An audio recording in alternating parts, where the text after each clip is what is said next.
বসেছিলাম জামা কাপড় গোছাতে, কিন্তু এখন এতটা সময় লেগে গেছে গোছাতে গোছাতে যে আমাকে এগুলোকে সব ফেলে রেখেই ছুটতে হবে বাজারে। হ্যাঁ দেখো, অবস্থা কিন্তু প্রচণ্ডই খারাপ আমার আলমারির, কারণ আমরা কলকাতা গেছিলাম প্রায় 2 মাসের জন্য, কিন্তু 2 মাস পর আসার পরে আর আমি গুছাইনি, গোছানোর সময় পাচ্ছি না, এদিক ওদিক ভিডিও করতে আর সময় হয়ে উঠছে না। তো আজকে ভেবেছিলাম গোছাবো, কিন্তু সেটাও আজকে আর হলো না। এখন সন্ধ্যা হয়ে গেছে, আর এখন কিন্তু 6টার মতো বাজে, জানো তো সন্ধ্যা। তো আমাকে এখন বাজার যেতেই হবে। ঘরে রান্নাঘরে গিয়ে দেখছি যে কি রান্না করব তেমন কিছু বাজার একটা নেই, আলুও নেই যে কিছু একটা রান্না করব। যাই রান্না করি না কেন আলুটা কিন্তু দরকার। তো তার জন্যই আমি এখন রেডি হয়ে নিচ্ছি যে যাব বলে বাজারে। আর তোমাদের দাদা ভাই তো কাজে অফিসে, ও তো এখন আসবে না, ওর আস্তে আস্তে সেই রাত্রি 8টা বেজে যাবে বা 7:30 8টা বেজে যায়। তো আমাকেই যেতে হবে এখন। আর আমি সচরাচর কিন্তু এত সন্ধ্যাবেলার দিকে একা যাই না, মানে আমি দিনের বেলাতেই যাই, বিকেলবেলা বা সকালবেলার দিকে আমি যাই। কিন্তু আজকে একটু ওই যে বসেছিলাম জামা কাপড়গুলোকে নিয়ে, তাই আমার দেরি হয়ে গেল, এখন যাব। আর আমি না আজকে শ্যাম্পু করেছিলাম বুধবার, তো আমি আমার বরের শ্যাম্পুটা ইউজ করেছিলাম, সেটা হচ্ছে ডাভ। আর ডাভ শ্যাম্পু ইউজ করলে কি হয় জানো তো, চুলগুলো না একদম ফেপে যায়। সবাই জানো, যারা ইউজ করো তারা জানো, চুলগুলো প্রচণ্ড ফেপে যায়, তো আমার ওই জন্য একদম ভালো লাগে না। এবার আমার শ্যাম্পুটা শেষ হয়ে গেছে বলে আমি তোমাদের দাদাভাইয়ের শ্যাম্পুটা ইউজ করলাম আর কি, কিন্তু নেক্সট টাইম থেকে আমি আর করব না। তাই একটুখানি ওই তেলটা দিয়ে দিলাম। এখন এখানে রেডি হয়ে নিচ্ছি, চুলটা বেঁধে এরপর আমি বেরোবো। আমি কিন্তু রেডি হয়ে গেছি। আমার একদম ভালো লাগে না বাজারে যেতে, কারণ বাজার গেলেই আমার খুব শরীর খারাপ হয়ে যায়। পয়সার ব্যাগটা নিই, চলো এটাই তো মেন। প্রচুর বাজারের দাম এত বেশি, ইচ্ছাই করে না যেতে। বাইরেটা দেখো লাইট জ্বালিয়ে দিয়েছে, সন্ধ্যা সন্ধ্যা হয়ে গেছে, লাইটগুলো জ্বলে থাকলে কত ভালো লাগে ছাদটা। আর চলো এখন যাওয়া যাক। একা একা আর সব থেকে বিরক্ত লাগে এই যে সিঁড়ি দিয়ে নিচে নামা আর ওপরে ওঠা, মানে নিচে নামা তো তাও ঠিক আছে, বাট ওপরে ওঠা বহুত কষ্ট। আর এখানে প্রচুর এরা গাছ ভালোবাসে, দেখতেই পাচ্ছ সেটা তোমরা যে কত সুন্দর। আমি এখন রাস্তা দিয়ে হেঁটে হেঁটে যাচ্ছি, আর বিশ্বাস করবে না বন্ধুরা, ব্যাঙ্গালোরে এমন এমন ঘটনা ঘটে যে তোমাদেরকে কি বলবো। কিছুদিন আগেই ঘটনা, একটা র্যান্ডম ছেলে 3 থেকে 4 জনকে এমনি এমনি ছুরি দিয়ে কিন্তু কেটে দিয়ে মেরে দিয়েছে, মানে র্যান্ডম দাঁড়িয়েছিল রাস্তায়, তো র্যান্ডম ওরকম করেছে। তো আজকাল আমাকে ব্যাঙ্গালোরের রাস্তা দিয়ে হাঁটতেও ভয় করে।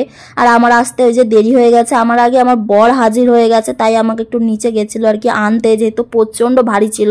ও তো রুমে এসে অবাক হয়ে গেছে, কারণ রুম খুলেই দেখছে এই যে এই অবস্থা। আমাকে তাই বলছে যে এগুলো কি করেছো তুমি। এখন আমি হেসে আর বলছি কি করবো বলো, নিয়ে তো বসেছিলাম, বাট আমার পক্ষে সম্ভব হয়নি। আমি চলে গেছি বাজারে বাজার করতে, আর বাজার করতে গিয়ে এতটা সময় নষ্ট হলো আমার, মানে নষ্ট হয়েছে বলবো না, ওই কাজেই বাজার আনলাম আর কি। আর বাজার গেলেই তো পয়সা খরচা, কি বলবো, আর ভালো লাগে না। দেখো আমি পুরো ঘেমে গেছি বাজারের ব্যাগ বইতে বইতে। আলু এত ভারী হয়, আর 1 কেজির বেশি হয়ে গেছে, 1.5 কেজি আলু হয়ে গেছে, যার কারণে আমার অনেক কষ্ট হয়ে গেছে। বললাম আমি পুরো হাঁপিয়ে গেছি। তো এখন আমি খাবো হচ্ছে একটুখানি লেবুর জল, রাত্রেবেলা কিচ্ছু করার নেই, কারণ আমার এত দুর্বল লাগছে। আর আজকে আমি না দুপুরবেলাতে ভাতও খেতে পারিনি, কারণ ভাত রান্না করেছিলাম, কিন্তু তরকারি যে কি রান্না করব আমি কিছু বুঝতে পারছিলাম না। ওই জন্য আগের দিনের একটু কড়াইশুঁটি ছিল, তাও আবার ভেজানো ছিল, তো ওই কড়াইশুঁটি দিয়ে আমি ভাতের মধ্যে দিয়ে দিয়েছি। তারপরে আমি আর ভাতটা কিছুতেই খেতে পারিনি, আমার ভালো লাগেনি খেতে, ওই জন্য ফেলে দিয়েছিলাম, যার কারণে শরীরটা এত দুর্বল লাগছিল যে এখন আমাকে লেবুর জল খেতেই হবে। তো আমার বরকে বললাম তুমি খাবে, তো ও বললো, প্রথমে বললো কফি খাবে, তারপর বললো যে ঠিক আছে আমাকেও একটু দাও। ও যেহেতু অফিস থেকে এসছে তাই আমি একটু খেলাম, ওকেও একটু বানিয়ে দিলাম আর কি। আর দেখো লেবুটা এনেছিল কিছুদিন আগে, মানে 1 সপ্তাহ প্রায় হয়ে গেছে লেবুটার, তো ওই জন্য শুকিয়ে গেছে, আমি কিছুতেই মানে কাটতে পারছিলাম না, পুরো শুকিয়ে গেছে। বাট লেবুটা ভালো আছে, শুধু উপর দিকটা একটু শুকিয়ে গেছে, তাও কষ্ট মষ্ট করে দেখো যেইটাই করে আমি কাটছি, কি করব বলো। আর এসে কিন্তু বসলে হবে না, কারণ তোমরা আমাদের ঘর দুয়ার তো দেখেইছো, আমি জামা কাপড় সব ছড়িয়ে ছিটিয়ে রেখেছি। এখন আমাকে রান্নার কাজও করতে হবে, মানে রান্না বান্নাও করতে হবে, কারণ প্রায় 8টার মতো বেজে গেছে। এরপর রান্নাই বা কখন করব, আর আমি ওইদিকে গুছাবোই বা কখন। যাই হোক, এখানে আগে লেবুর জলটা করে খেয়ে নিই। আমার বর বলছে তুমি একটু বসো তারপরে করো, বাট আমি বলছি না, বসলে হবে না, আমাকে আগে লেবুর জল খেতে হবে। যতক্ষণ না আমি শরীরে এনার্জি পাবো ততক্ষণ কিন্তু আমি আর কাজগুলো করতে পারবো না। সময়ের সাথে এইভাবেই কিন্তু জীবন পাল্টে যায়। আগে আমি আমার মাকে নিয়ে বাজারে যেতাম ঠিকই, কিন্তু আমি কখনো বাজারের ভিতরে ঢুকতাম না, কারণ আমি গাড়ি চালাতে পারতাম আমাদের বাড়িতে, আর বাবা পারতো। বাবা কাজে থাকতো তাই বাবা যেতে পারতো না, মাকে নিয়ে আমাকেই যেতে হতো। আমাদের বাড়ি থেকে বাজার অনেকটা দূর, তাই আমাকেই যেতে হতো মায়ের সঙ্গে। কিন্তু আমি কখনো বাজারে ঢুকে দেখিনি বাজারটা কিরকম আমাদের ওখানে। মাই যেত, আমি বসে থাকতাম গাড়ির ওখানে, কিন্তু আমাকে যেতে খুব বিরক্ত লাগতো, বাট তাও আমাকে যেতে হতো মাকে নিয়ে।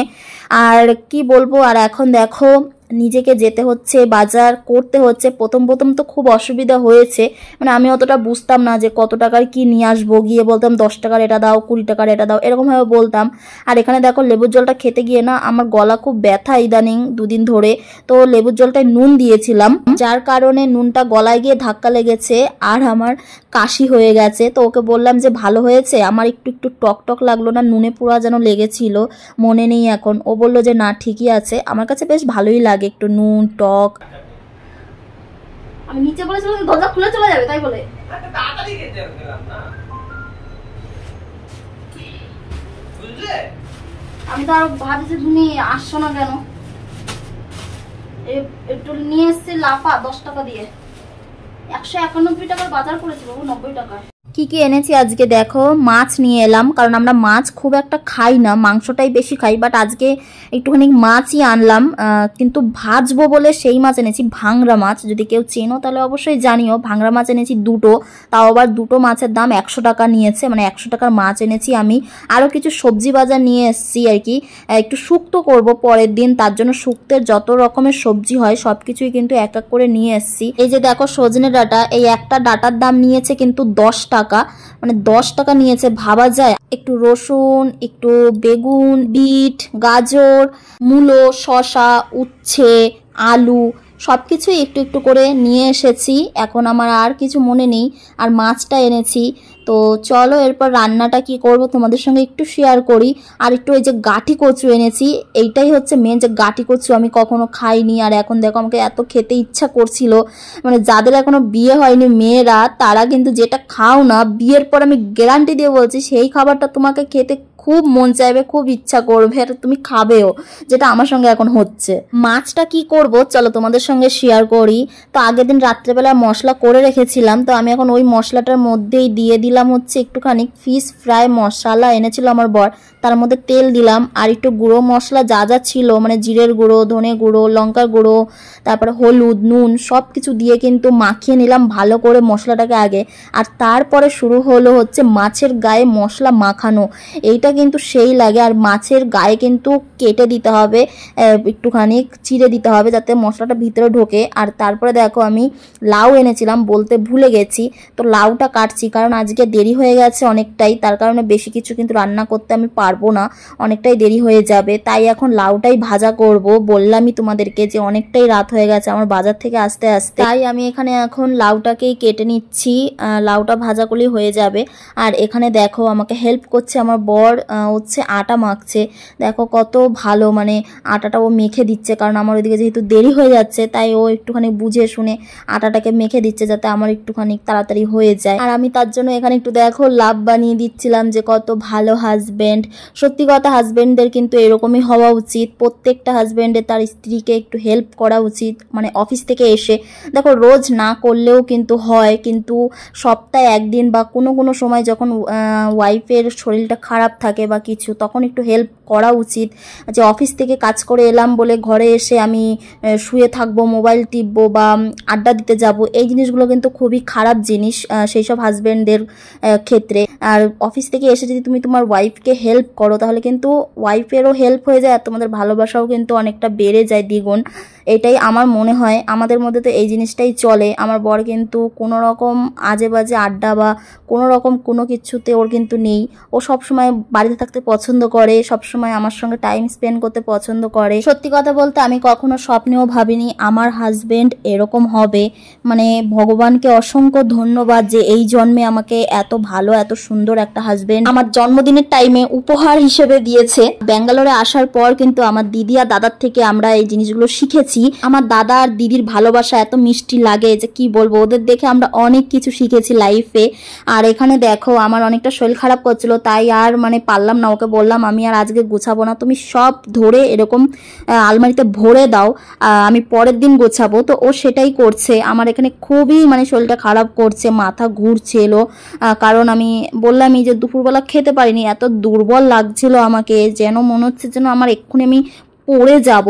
তো এরকম একটা ফিল হচ্ছিল। দিয়ে আমি পরে আবার একটু মাথায় জল দিয়েছি, মুখ চুখ ধুয়েছি, তখন গিয়ে কিন্তু আমাকে ফ্রেশ লেগেছে।